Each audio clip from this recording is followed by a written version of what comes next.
जो क्रोमियम की फैमिली में है लेकिन वॉयलेशन ऑफ ऑब्बा शो नहीं करता। मतलब अगर मैं टंगस्टन की आपसे नॉर्मल कॉन्फ़िगरेशन आप पूछूंगी तो आप मुझे D5S1 नहीं बता पड़ेंगे तो साइज बढ़ेगा। ये बात क्लियर है?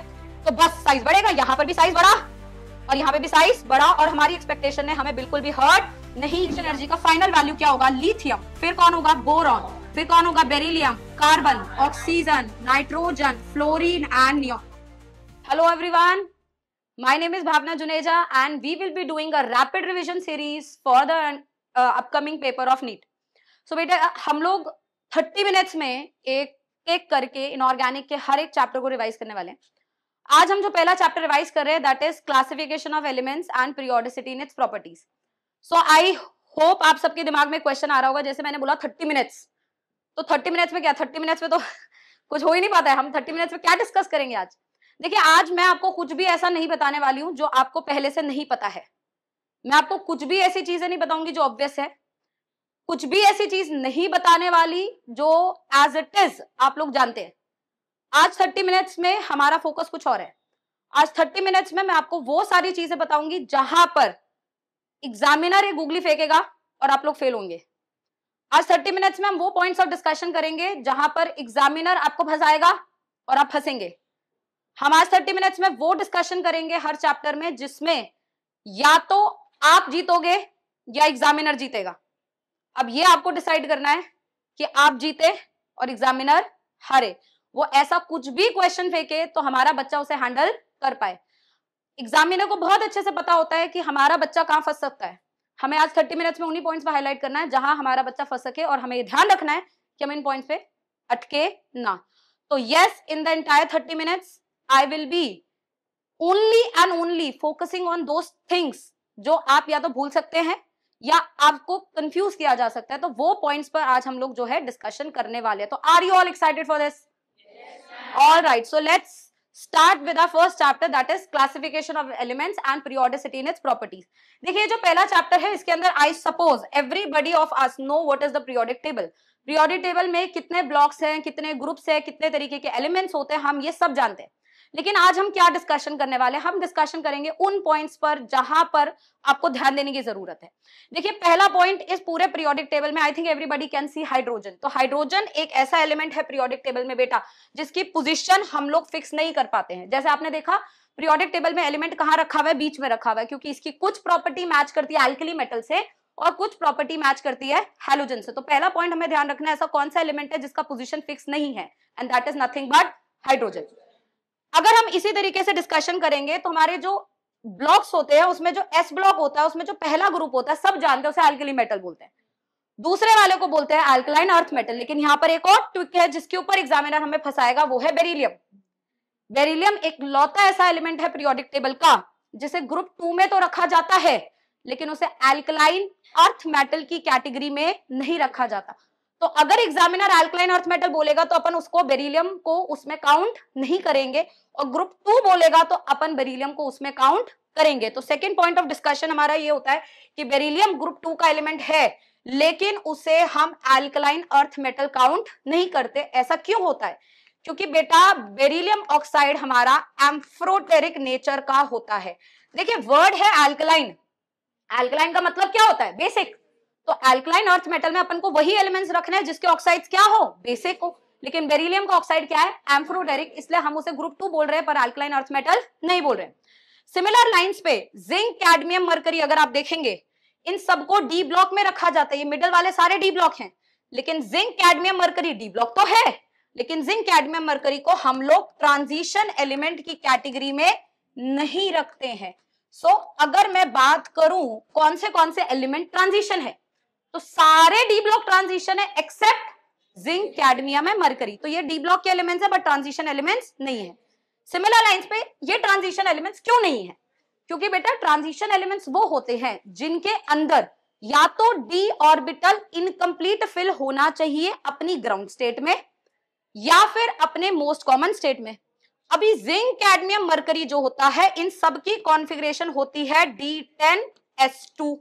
मतलब आप नॉर्मल स्टेट में ले लो या फिर +2 स्टेट में ले लो, इनका डी कभी भी इनकम्प्लीट नहीं होगा, इससे हम इन्हें ट्रांजिशन एलिमेंट्स नहीं बोलेंगे। Last but not the least, जो इंपॉर्टेंट पॉइंट आप लोगों को ध्यान रखना है वो है टंगस्टन। आई थिंक हर बच्चा जो भी पढ़ता है वो ये सब जानता है कि क्रोमियम जो है वो वॉयलेशन ऑफ ऑब्बॉस शो करता है। कितने बच्चे जानते हैं इस क्लास में क्रोमियम का कॉन्फ़िगरेशन क्या होता है? 3d5 4s1, it's a violation of ऑब्बॉस।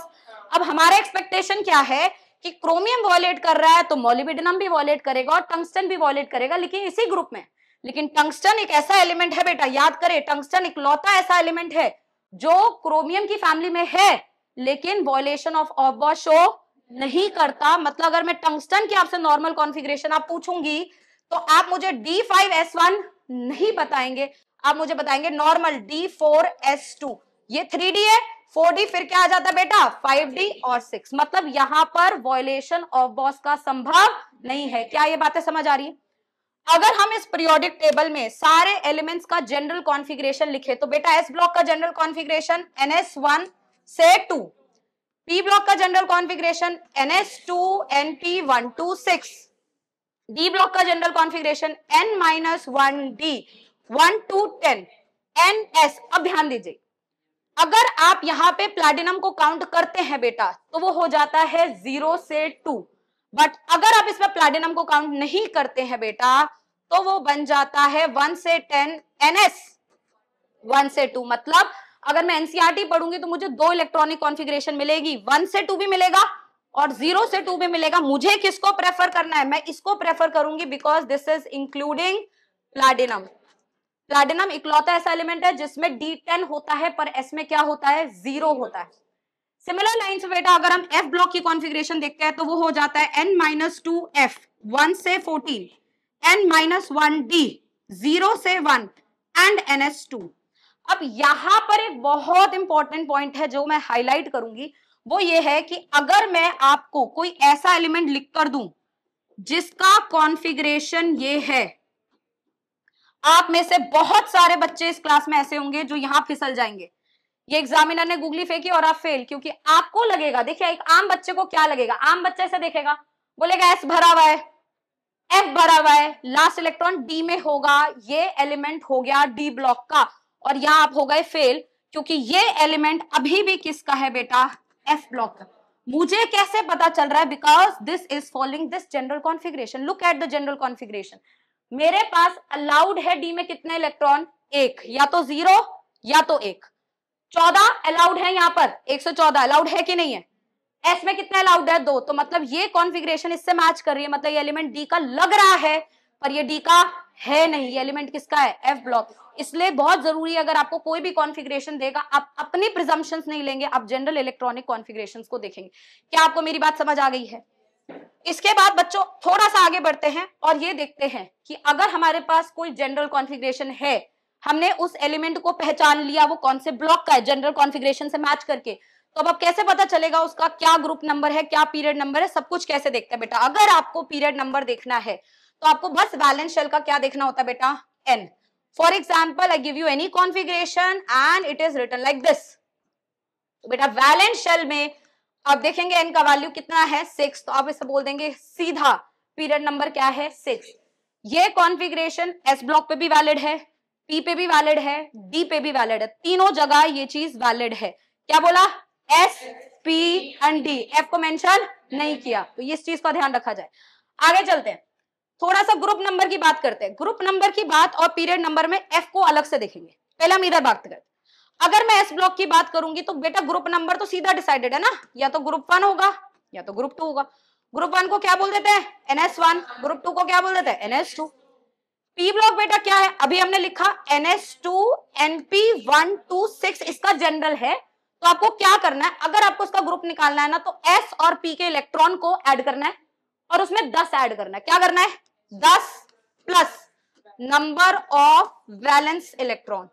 Valence में बेटा ये दोनों आते हैं, जैसे कि ये ग्रुप है, कितने बच्चों को दिख रहा है ये P ब्लॉक है, मैच हो रहा है। तो मतलब अगर ये एलिमेंट P ब्लॉक का है तो मुझे अगर इसका ग्रुप निकालना है तो मुझे क्या करना है? 10 प्लस 3 प्लस 2, मतलब ये एलिमेंट कौन से ग्रुप का है? 15 ग्रुप का। तो मुझे S और P के इलेक्ट्रॉन्स को ऐड करके उसमें किसको ऐड कर देना है? 10 को ऐड कर देना है। अगर D की बात करती हूँ बेटा, कॉन्फ़िगरेशन बताओ अभी D का अपन ने क्या लिखा? N-1D 1 to 10 NS 0 से 2 ये लिखा है। आप इसमें कुछ 10 वस मत ऐड करिए, सिंपल इसके इलेक्ट्रॉन और इसके इलेक्ट्रॉन को क्या कर दीजिए, ऐड कर दीजिए। तो ग्रुप नंबर किसके बराबर होगा, number of electrons in n-1d and ns। Number of electrons किसके चाहिए, n-1d एंड ns। जैसे कि अभी मैंने लिखा था बेटा, क्रोमियम का कॉन्फ़िगरेशन लिखा था, क्या होता है बेटा 3d5 4s1। बेटा ग्रुप नंबर निकालने के लिए आपको करना क्या है, 5 + 1 6, दैट्स इट। यही चीज आप जब पी ब्लॉक में कर रहे हैं तो आपको ns और np के इलेक्ट्रॉन में किसको ऐड कर देना है, 10 को ऐड कर। क्या इतना क्लियर है? आप फटाफट से चलते बेटा किसकी तरफ, f की तरफ। f बहुत स्पेशल है, मैंने पीरियड में भी इसे इंक्लूड नहीं करा, ग्रुप में भी नहीं कर रही, क्योंकि रूल्स तो सेम है, लेकिन इसके साथ एक सिंपल सी चीज है जो आपको पूरे पीरियोडिक टेबल में देखनी है कि f ब्लॉक पीरियोडिक टेबल के नीचे है। तो हम इसे कौन से ग्रुप और कौन से पीरियड की बात करते हैं, देखिए जो भी लैंथेनॉइड्स हैं इन सबको हम लोग ग्रुप नंबर 3 पीरियड नंबर 6 में रख देते हैं। जितने भी एक्टिनॉइड्स हैं उन सबको हम किस में रख देते हैं, ग्रुप नंबर 3 और पीरियड नंबर 7। मतलब अगर मेरे को ये आइडेंटिफाई हो गया कि एलिमेंट जो है वो एफ ब्लॉक का है, तो मुझे अपना दिमाग ज्यादा नहीं मारना है। एफ ब्लॉक का आइडेंटिफाई करने के लिए करना क्या है, कॉन्फ़िगरेशन, जनरल कॉन्फ़िगरेशन, क्योंकि यहां लगता कुछ और है होता कुछ और, तो इसलिए जनरल कॉन्फ़िगरेशन देखनी, अपना प्रिजम्पशंस नहीं लगाने। दूसरा, एक बार पता चल गया एफ का है, फिर मुझे क्या करना है, लैंथेनाइड है या एक्टिनाइड है। लैंथेनाइड का एलिमेंट ग्रुप 3 पीरियड 6, एक्टिनाइड का एलिमेंट ग्रुप 3 पीरियड 7। क्या ये बात समझ आ गई? तो इसके साथ हमने एक कंप्लीट पीरियोडिक टेबल का क्या किया बेटा, डिस्कशन किया। अब जरा इसके ऊपर एक सवाल कर देते हैं। हमसे सवाल पूछा गया, एक नया एलिमेंट डिस्कवर हुआ है जिसका एटॉमिक नंबर है 114, तो वो कहां होगा? तो बेटा मेरे पूरे पीरियोडिक टेबल में सिर्फ 118 एलिमेंट है, तो 118 एलिमेंट मेरे पीरियोडिक टेबल का लास्ट होगा। लास्ट क्या है, ग्रुप 18 है, तो 18 ग्रुप है और पीरियड कितने हैं, 7। मतलब 118 वाला जो एलिमेंट है वो ग्रुप नंबर 18 है और पीरियड नंबर क्या है, 7 है। तो आप उससे 4 पीछे चले जाइए क्योंकि आपको 114 पे जाना है। तो जैसे ही आप 4 पीछे जाएंगे तो आपका ग्रुप नंबर भी 4 से कम हो जाएगा। मतलब 114 पे अगर मैं पहुंचूंगी तो मेरा ग्रुप नंबर 4 से कम होने की बजाय कितना हो जाएगा, 14। कौन सा फैमिली होता है 14 वाला, कार्बन फैमिली होता है। इसका मतलब ये सारा का सारा एलिमेंट किससे बिलोंग करेगा, कार्बन फैमिली। देखिए पीरियड 7 हो गया और 14 इलेक्ट्रॉन्स कैसे पता चले, देखो 2 + 2 4, पर पी ब्लॉक का है तो उसमें क्या ऐड करा, 10, तो 14 हो गया। क्या मेरी बात समझ आई है? तो इसके बेसिस पे अपन पीरियोडिक टेबल को सम करते हैं। अब चलते हैं नेक्स्ट पॉइंट पे कि हमारे पूरे पीरियोडिक टेबल में हम लोग बहुत सारी प्रॉपर्टीज डिस्कस करते हैं। कौन सी प्रॉपर्टीज डिस्कस करते हैं, एटॉमिक रेडियाई डिस्कस करते हैं हम लोग, आयनाइजेशन एनर्जी डिस्कस करते हैं। तो अब इन सब में एक होता है एक्सपेक्टेड ऑर्डर, एक होता है रियल ऑर्डर। तो अब हम यही पे क्लास में डिस्कस करने वाले हैं कि क्या हमारी एक्सपेक्टेशन है और क्या हमारी रियलिटी, राइट। तो इन दोनों को कैसे समझना है, तो हम लोग फटाफट से बात करते हैं बेटा किसकी, एटॉमिक साइज की। देखिए आई थिंक सारा बच्चा जानता है, अगर आप लेफ्ट से राइट जाते हो पीरियोडिक टेबल में तो आप ये सोच के चलते हो जेड इफेक्टिव बढ़ गया, साइज छोटा हो गया। हर बच्चा 10वीं क्लास से पढ़कर आ रहा है, लेफ्ट से राइट साइज डिक्रीज होता है। तो हमारा एक्सपेक्टेशन क्या है, सेकेंड पीरियड का एलिमेंट है, लेफ्ट से राइट जा रहे हैं, हमारा एक्सपेक्टेशन ये है कि साइज डिक्रीज होना चाहिए। तो एक्सपेक्टेशन के हिसाब से हमने साइज को क्या कर दिया, डिक्रीज कर दिया। ये बेटा एक्सपेक्टेशन ऑलवेज हर्ट्स, ठीक है, ज्यादा उम्मीदें नहीं रखते, चीजों से काम करते हैं। तो अब हमने जो उम्मीद रखी उतना हमें हर्ट किया, क्यों? क्योंकि यहाँ एक एलिमेंट आ गया बेटा जो कि ग्रुप एलिमेंट है, दैट इज 18 का, that is nothing but a noble gas. And noble gas के लिए बेटा नॉर्मल एटॉमिक रेडिया मेजर नहीं होता है, उसके लिए मेजर क्या किया जाता है, वैन डर वाल्स रेडिया, और वैन डर वाल्स रेडिया का वैल्यू सबसे ज्यादा होता है। तो एक्चुअल वैल्यू में नियॉन सबसे पहले आएगा और उसके बाद आप नॉर्मल ऑर्डर को बेटा क्या कर देंगे, डिक्रीज कर देंगे। तो beryllium, boron, carbon, nitrogen, oxygen and fluorine. तो आपको लग रहा है मैंने रटा हुआ है, नहीं, मेरा लॉजिक पता है, मुझे लेफ्ट से राइट घटता है और लास्ट वाले को सबसे आगे कर दिया। बात समझ आई? सिमिलरली आगे चलते बेटा, ग्रुप 3 में पीरियड 3 में भी सेम चीज फॉलो करेंगे। हमारी एक्सपेक्टेशन क्या है, साइज डिक्रीज। ये कौन आ गया, एक्सपेक्टेशन हर्ट्ज, इसको आगे कर दिया। तो argon, sodium, magnesium, aluminium, silicon, phosphorus, sulphur and chlorine. तो क्या अगर हमसे यहां से सवाल पूछा जाएगा बीच में से निकाल के कि सोडियम का साइज बड़ा है, मैग्नीशियम का साइज, तो अपन आंसर कर सकते हैं? क्या ये बात समझ आ गई? ये हमने किस में डिस्कस करा बेटा, पीरियड में। अब चलते बेटा किस में, ग्रुप में। अब ग्रुप में मेरी एक्सपेक्टेशन क्या बेटा, ग्रुप में मेरी एक्सपेक्टेशन ये है जब भी हम डाउन द ग्रुप मूव करेंगे नंबर ऑफ शेल्स बढ़ेंगे, नंबर ऑफ शेल्स बढ़ेंगे तो साइज बढ़ेगा, ये बात क्लियर है। तो बस साइज बढ़ेगा, यहां पर भी साइज बढ़ा और यहां पे भी साइज बढ़ा और हमारी एक्सपेक्टेशन ने हमें बिल्कुल भी हर्ट नहीं किया, size increases, no problem at all, size increases, no problem at all. ना ग्रुप 1 में कोई तकलीफ है ना ही ग्रुप 2 में कोई तकलीफ। लेकिन बेटा जैसे ही अपन अब पी ब्लॉक पे पहुंचते हैं हम आगे ग्रुप नंबर 13, मेरी बात को याद रख लो, कुछ भी अगर पीरियोडिक टेबल में दिक्कत आती है वो सिर्फ ग्रुप 13 में आएगी, कहीं दिक्कत आ ही नहीं सकती, हर जगह नॉर्मल कंडीशन है, बस ग्रुप 13 में नॉर्मल कंडीशन नहीं है। ऐसा क्यों है बेटा, क्योंकि ग्रुप 13 डी ब्लॉक के इमीडिएट बाद आता है, तो हर एक चीज में जो दिक्कत आती है वो आती है डी और एफ की पुअर शील्डिंग। क्या आप जाते हैं पुअर शील्डिंग इफेक्ट, डी और एफ का कौन सा शील्डिंग होता है, पुअर शील्डिंग। ये पुअर शील्डिंग तब रोल प्ले करता है जब आप डी के इमीडिएट बाद आते हो और फिर जैसे जैसे आप डी से दूर जाते जाते हो शील्डिंग की संगति का असर कम होने लग जाता है। तो डी की सबसे ज्यादा पुअर शील्डिंग का असर होगा डी के जस्ट बाद जो आया, डी के जस्ट बाद कौन आया बेटा, ग्रुप नंबर 13 आया।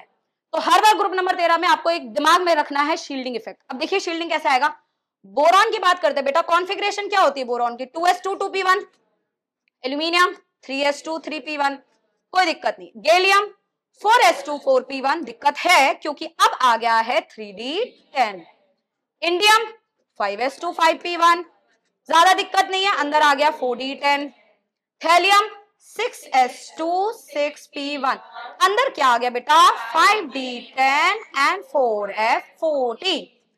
अब आप लोगों ने सुना ही होगा, जोर का झटका हाय जोरों से लगा। अब यहाँ क्या हो गया, देखिए हमें दिक्कत किससे है, डी और एफ की पुअर शील्डिंग।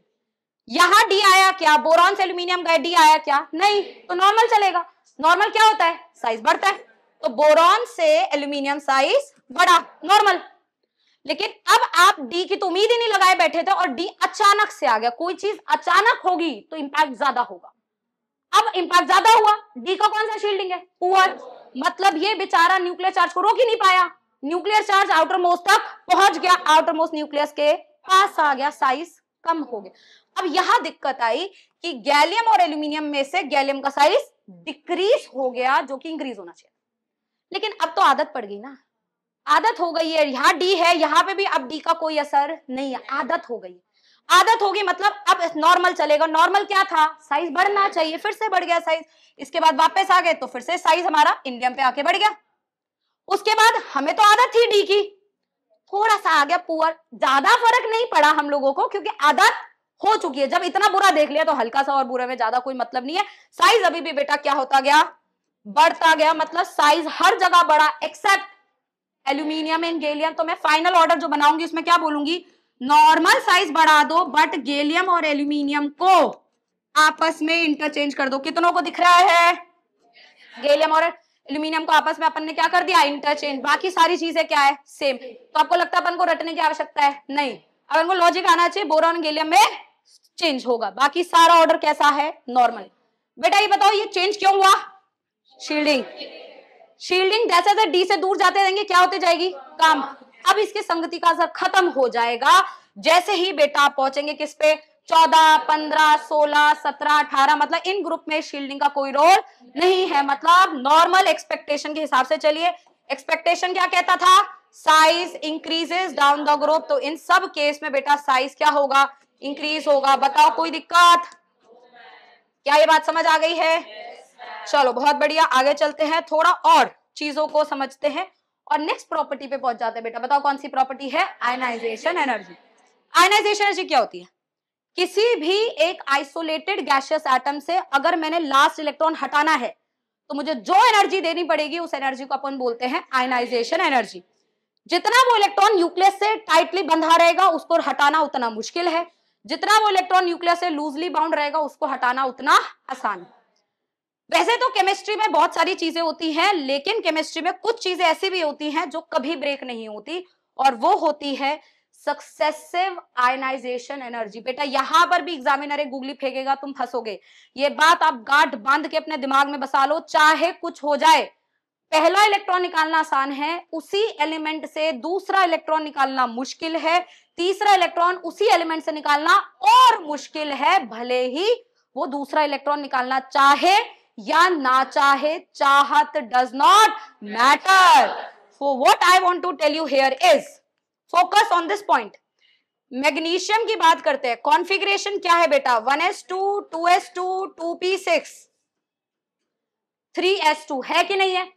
अब मैग्नीशियम की अगर मैं पहला इलेक्ट्रॉन रिमूव करना चाहूंगी, मान लो first ionization energy x kilojoule पर मोल है, एक इलेक्ट्रॉन हटाते ही बेटा मैग्नीशियम क्या बन जाएगा? 1s2 2s2 2p6 3s1. अरे बोलो हाँ कि ना?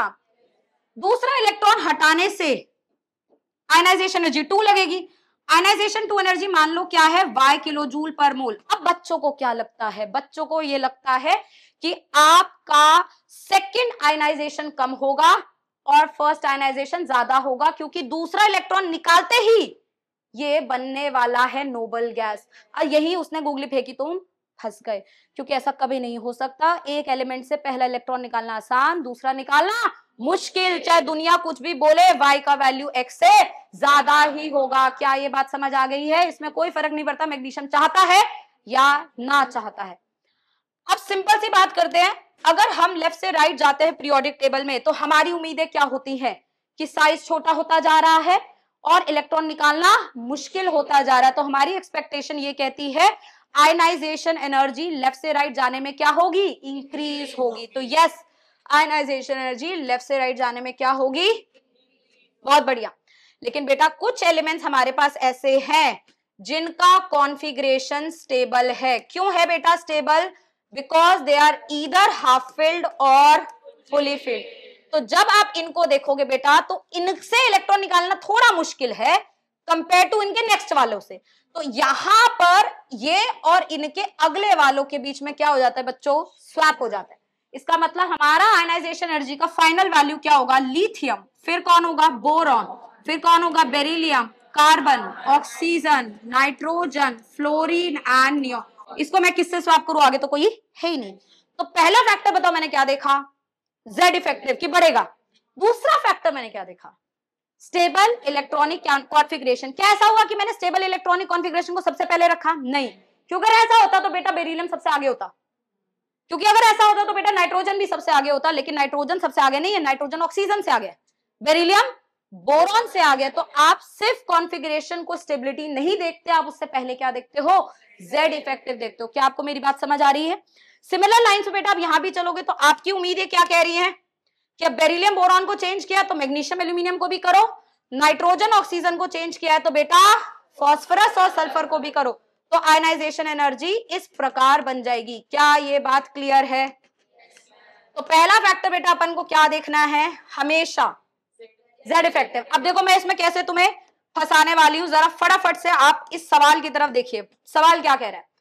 इनमें से कौन सा एलिमेंट है जिसका हाईएस्ट आयनाइजेशन एनर्जी? यही बोल रहा है. अब आप मुझे बताइए, अगर आप यहाँ पे स्टेबल कॉन्फ़िगरेशन देखेंगे तो कितने बच्चों को यहाँ स्टेबल कॉन्फ़िगरेशन दिख रही है? देखिए ये आंसर नहीं है, ये आंसर नहीं है, क्योंकि बेटा ये एलिमेंट जो है ये फॉस्फोरस है. हाँ या ना?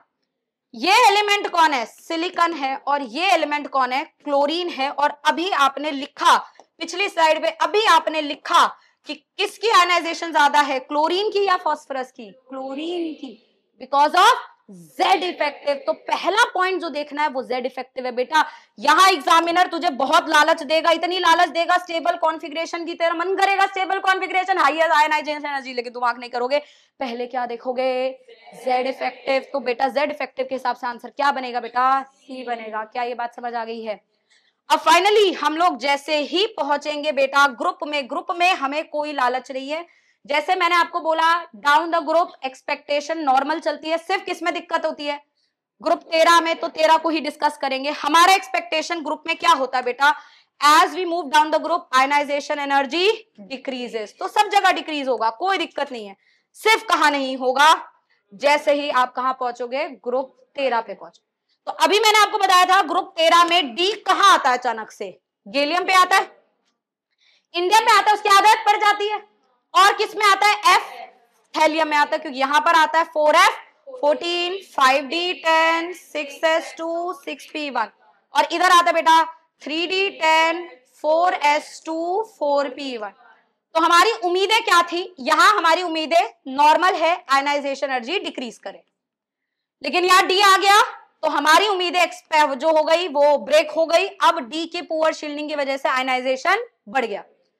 फिर अब आप देखिए गैलियम से इंडियम, गैलियम में 4010 है ना, अपन को क्या हो चुकी है, अभी बताया था क्या हो गई है, आदत हो गई है।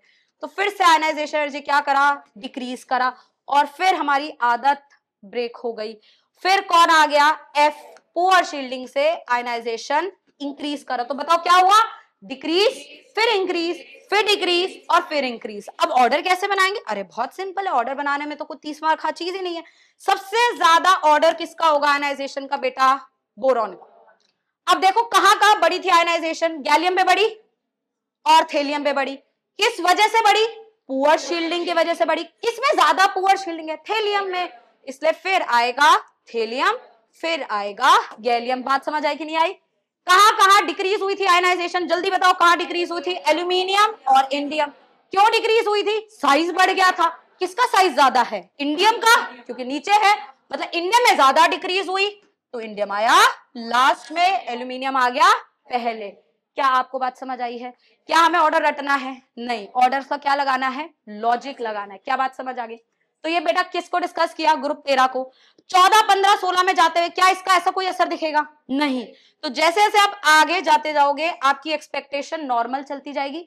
बस थोड़ा सा टिन और लेड में चेंज होता है। आयनाइजेशन एनर्जी टिन का ज्यादा हो जाता है, किससे, सॉरी लेड का ज्यादा हो जाता है बेटा, किससे, टिन से। हम एक्सपेक्ट कर रहे थे डिक्रीज करे, पर आयनाइजेशन लेड का थोड़ा ज्यादा हो जाएगा, किससे, टिन से, क्योंकि यहाँ पे थोड़ा सा असर पड़ गया किसका, शील्डिंग का।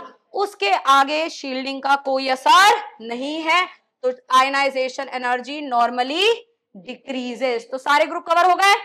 अब आइए last and the most important point, बताइए लास्ट पॉइंट हमारा कौन सा एनर्जी के ऊपर होता है, इलेक्ट्रॉन गेन एंथैल्पी। अब देखिए मैंने आपको जस्ट अभी बताया कि आपकी आयनाइजेशन एनर्जी होती है जो एनर्जी आप दें ताकि इलेक्ट्रॉन रिमूव हो। इलेक्ट्रॉन गेन एंथैल्पी होती है जो एनर्जी रिलीज हो जब आप इलेक्ट्रॉन दें। तो यहां पर बेटा एनर्जी जो होती है वो ऑलवेज क्या होती है बच्चों, नेगेटिव होती है। ईजी नेगेटिव का मतलब आप इलेक्ट्रॉन आसानी से दे सकते हैं, मतलब मोर टेंडेंसी टू गेन इलेक्ट्रॉन। तो क्या मैं ऐसा बोल सकती हूँ, ईजी जितना नेगेटिव है इलेक्ट्रॉन गेन करने की टेंडेंसी उतनी ज्यादा है, इलेक्ट्रॉन एफिनिटी उतनी ज्यादा है। ईजी जितना लेस नेगेटिव है इलेक्ट्रॉन गेन करने की टेंडेंसी उतनी कम है, एफिनिटी उतनी कम है। इलेक्ट्रॉन गेन करने की टेंडेंसी जब होती ही नहीं है, स्टेबल कॉन्फिगरेशन हो जाता है, तो अपन बोल देते हैं इलेक्ट्रॉन एफिनिटी क्या है, 0, ईजी क्या है, पॉजिटिव। क्या इतनी बात समझ आ गई?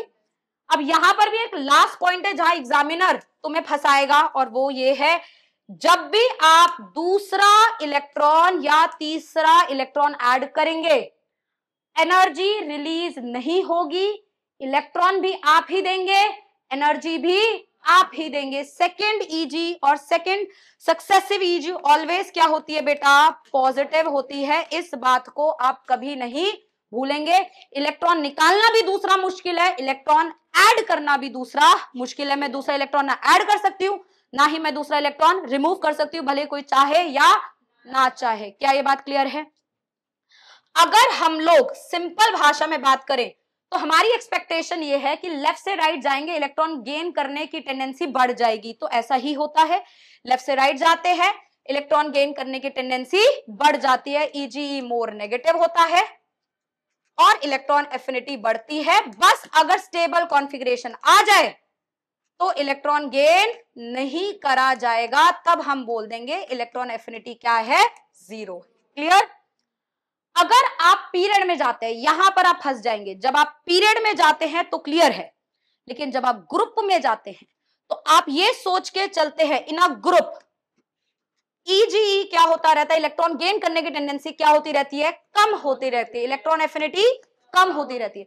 तो हमें लगता है कि सेकेंड पीरियड और थर्ड पीरियड में से मुश्किल है इलेक्ट्रॉन ऐड करना, किसमें, थर्ड में, पर ऐसा नहीं होता।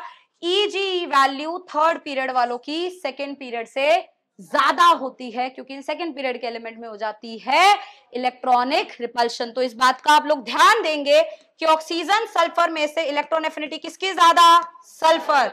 इलेक्ट्रॉन एफिनिटी फास्फोरस की बात कर ले या नाइट्रोजन की बात कर ले तो किसकी ज्यादा? फास्फोरस। फ्लोरीन क्लोरीन की बात कर ले तो किसकी ज्यादा? क्लोरीन। सेकेंड और थर्ड पीरियड चाहे किसी भी ग्रुप का हो, आप हमेशा स्वैप करेंगे, थर्ड पीरियड का एफिनिटी सेकेंड से हमेशा क्या होगा? ज्यादा। क्या ये बात समझ आई है? बस अब हमारी चीजें होती गई समाप्त। क्या यहां तक आप लोगों को क्लियर है? यहां पर मैंने आपको उन सारी चीजों की बात करी जो ऑर्डर्स क्या थे? एक्सेप्शनल। उसके अलावा आप इलेक्ट्रोनेगेटिविटी या कुछ भी देखते हैं बेटा, आपके ऑर्डर्स एग्जैक्टली सेम चलते हैं, इसलिए हमने आपके लिए एक फ्लो चार्ट भी बना दिया है कि डाउन द ग्रुप साइज घटेगा। मतलब ये सारी चीजें आपके लिए क्या हो गई? एक तरीके से एक्सपेक्टेड ऑर्डर, वो आप सब जानते हैं। जो चीजें दिक्कत दे सकती थी वो हमने समझा दी। क्या आप सबको बात समझ आई है? चलिए अब इसके साथ हम इस सीरीज को यहाँ पे क्या कर रहे हैं? समाप्त। मिलते हैं आपके साथ एक नए चैप्टर के साथ और एक नए धमाकेदार कॉन्सेप्ट्स के साथ इन द नेक्स्ट क्लास। क्या ये बात सबको क्लियर है? चलिए everyone, thank you so much.